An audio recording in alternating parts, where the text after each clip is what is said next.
Hello, my name is Juan Martinez, and this is a project with case number 21-55003.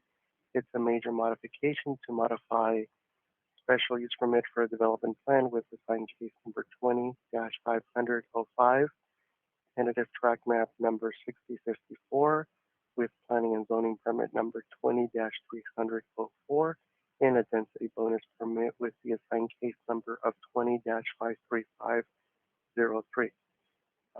This is for the property at 1101 and 1111 West 2nd Street and 1101 West 1st Street for the project commonly known as Encanto. The project application was filed by Henry Casillas on behalf of the Oxnard Union High School District. The major modification proposes to adjust the site plan and the tentative tract map to replot 5 lots. This would be lots 23 to 27 of tentative tract map 6054, and this would be to exclude the 126 square foot designated area that is scheduled to be transferred and deeded to the adjacent property at 1101 West 1st Street. 1101 West 1st Street is located directly north of Lot 27. The modification also requests that the Planning Commission repeal the Planning Commission Resolutions 2021-222 and 2021-23, which were adopted on August 26th of 2021. The request includes that the Planning Commission approve Planning and Zoning Permit number 21-55003, the major modification to special use permit for a planned development with case number 2505, a density bonus with the assigned case number of 253503, and the tentative tract map 6054 with the assigned case number of 2304, and this would be subject to the certain findings and conditions. The development proposal proposes to demolish the existing infrastructure that consists of modular classroom buildings and site improvements that formerly served the Oxnard Union High School educational program. The request includes to subdivide the project site, which is 4.10 acres in size, and it will re-subdivide it into 27 lots that will range between 3,800 square feet and 10,500 square feet in size. The subdivision will also dedicate approximately 1 acre of land. This would be for the benefit of public right-of-way for existing and proposed roadway improvements that will be dedicated on all 4 sides of the development. The net developable area will be 3.13 acres, and this would allow the construction of 27 detached single-family dwelling units. All of the homes will be single-story, 3-bedroom homes, and 2 plant mixes are proposed. The homes will be either 1,149 or 1,200 square feet, and they will include either attached or detached 2-car garage with alley access and the associated site improvements. The map has been assigned tentative a tract number of 6054. It involves a site of 4.1 acres as the gross floor area, and it'll dedicate approximately 1 acre of land for the benefit of public right-of-way, and this would be for existing and proposed roadway improvements. The net buildable area will create lots that will range between 3,800 square feet and 10,500 square feet, with the average lot of 5,500 square feet. The map will also create an overlay easement over a private alley that will require the owners to maintain the lot in perpetuity. And it will also create a 19,000 square foot no-build zone that is designated airport restricted, and this would be a no-build zone. The project is subject to inclusionary housing pursuant to the City Ordinance 2980. 10% of the units will be affordable. 3 units will be set aside for low-income families. The project includes a density bonus with 3 concessions and a 23% density bonus that would allow 5 additional units over and above the base units of 22 for a total of 27 units. The density bonus includes a concession to reduce the minimum lot area from 6,000 to the average of 5,300 square feet. The reduction of minimum lot dimensions with the frontage and width from 50 feet to 30 feet, 32 feet, or greater with several flag lots having a frontage of 14 and 20 feet with depth of 100 feet to 71 feet.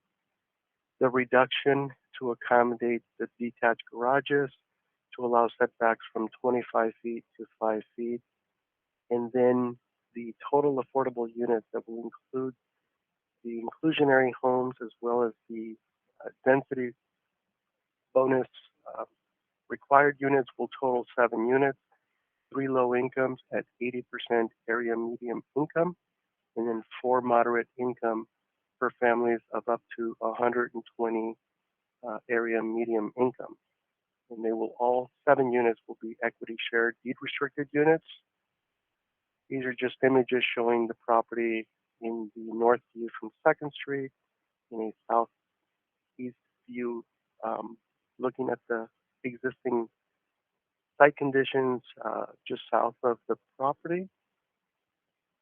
Picture number 1 shows a north view direction from the intersection of 2nd and K Street with the project site to the west and the existing community to the, with the project site to the east and the existing single family community to the west.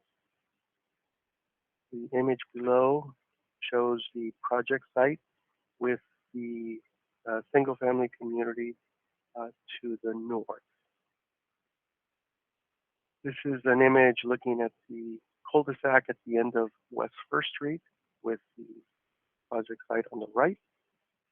And these are just alley images looking at the existing conditions with the project site to the west and the existing single-family home community to the east. This is a southbound image with the project site on the east, on the right, and the existing residential community to the west. The community is predominantly surrounded by existing families, single-family residential to the west, north, and east, with the future campus park to the south, an existing facility for serving the Oxnard Union School District directly south near the intersection of 2nd and K Street. The project is located within the Fremont neighborhood, Fremont South neighborhood. These are just consistency maps for the 2030 general plan and the zoning map showing the different land uses and zoning designations that surround the property. Again, with single family residential to the west, north, east, the park to the south, and the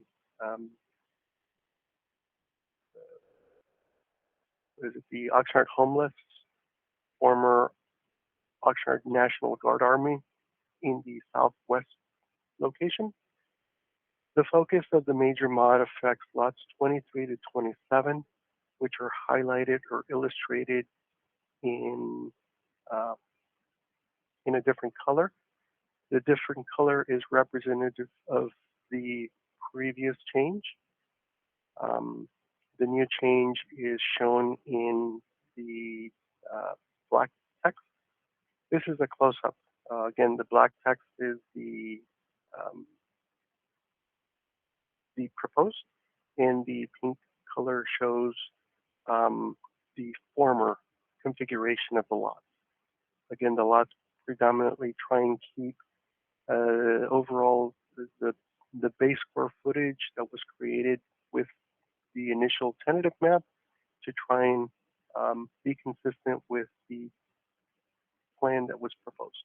This is a comparison image that illustrates on the top right-hand side the proposed configuration with the 128 square foot area that is scheduled to be deeded to the property to the north.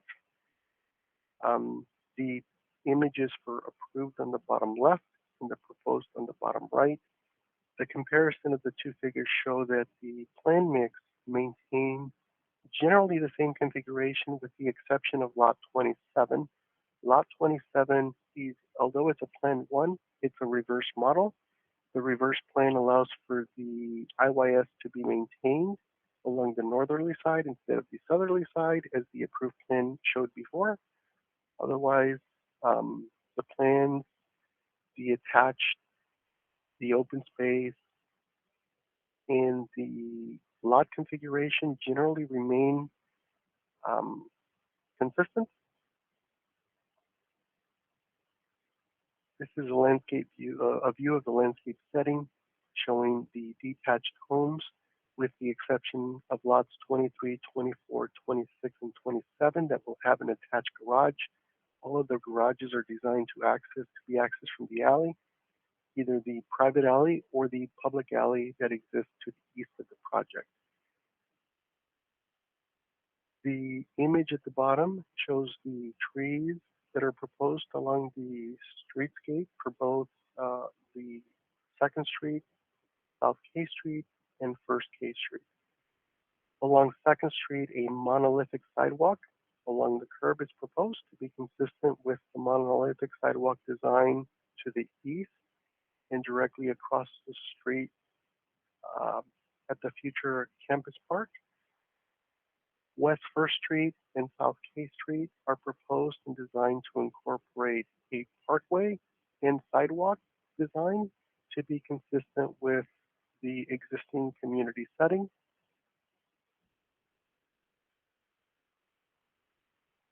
The floor plans will remain the same: a detached garage, 2-car garage with a main door and a pass-through door that would allow owners to have 2-way access into the garage.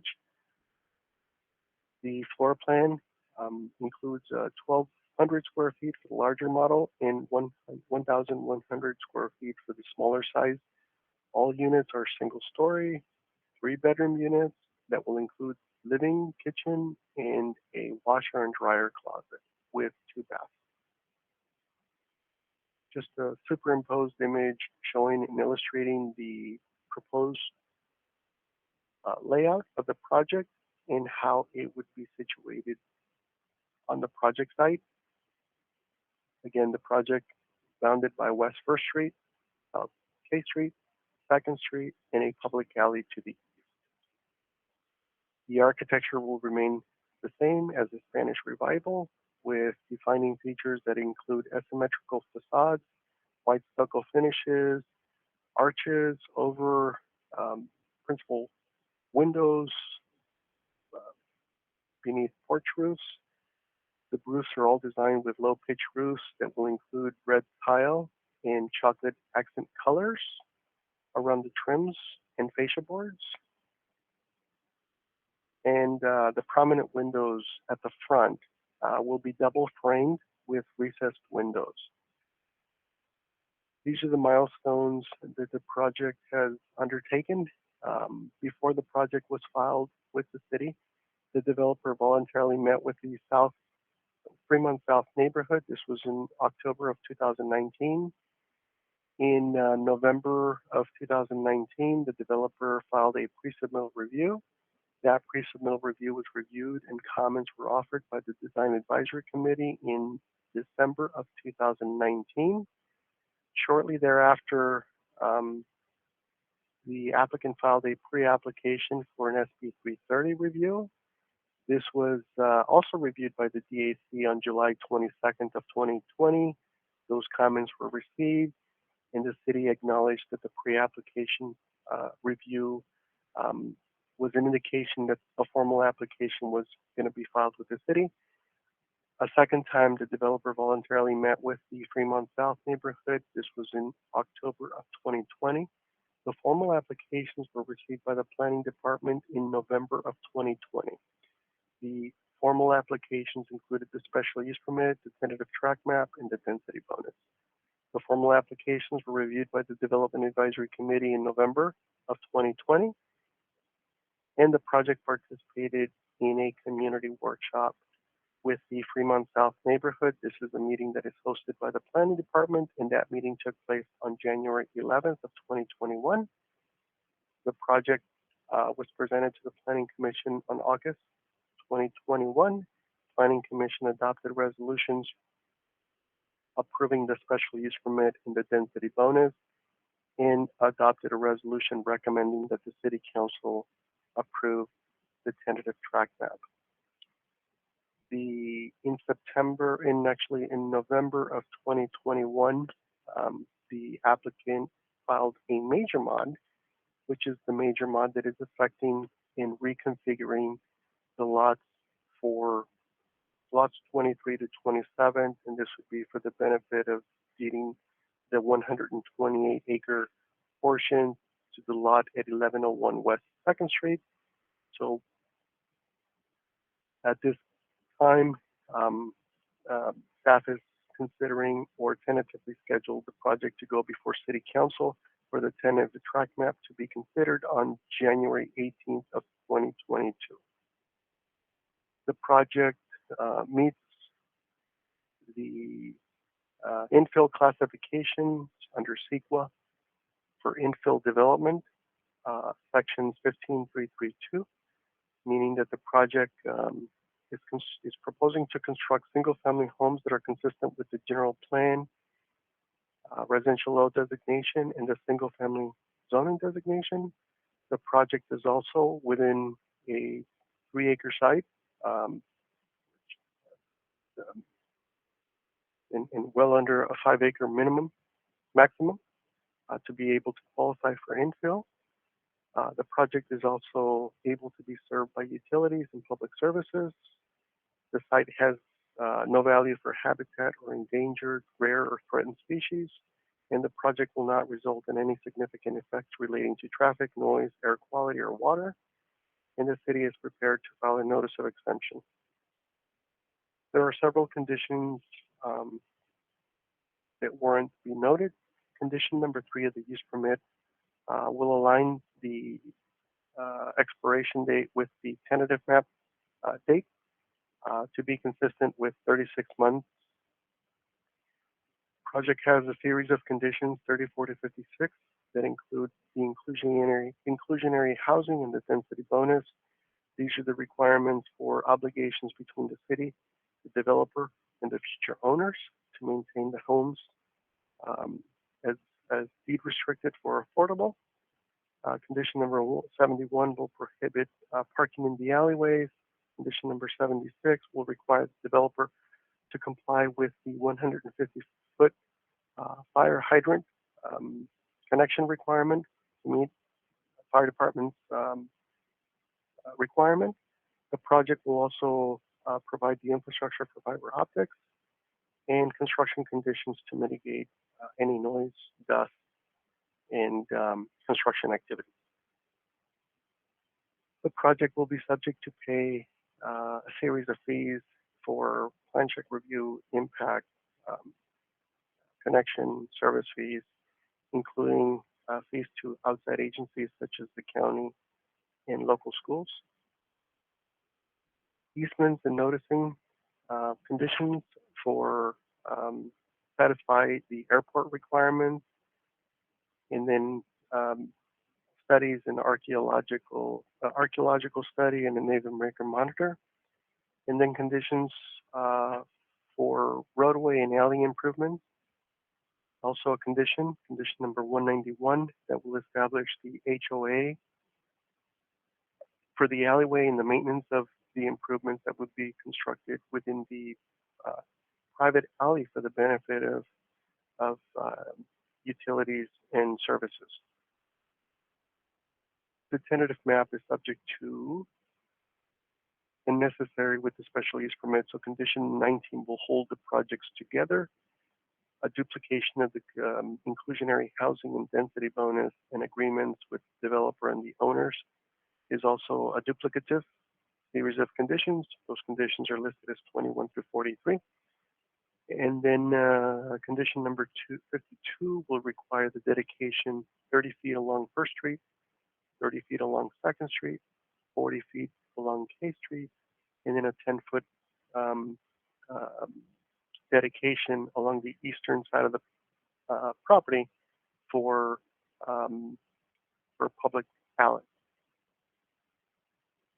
Also, condition, this is a duplicate condition that requires the HOA for the shared access and maintenance of the private alley, which will include infrastructure for the sewer and storm drain systems for the benefit of the project. Staff does recommend that the Planning Commission find the project exempt under this infill development pursuant to CEQA guidelines, sections 15332, and staff is recommending the Planning Commission adopt the resolution 2021, and this would be repealing the resolution 2021-22 and approving planning and zoning permit number 21-55003. This would be for the major modification to planning and zoning permit 20-50005, the special use permit for development plan, and for the density bonus with the assigned case number 20-53503, and this would all be subject to certain findings and conditions in the draft resolution. Also, that the Planning Commission adopt the resolution repealing the resolution number 2021-23, recommending that the City Council approve planning and zoning permit number 20-30004. This would be for tentative tract map number 6054, and this would be subject to certain findings and conditions. Thank you very much, and that concludes the staff's presentation.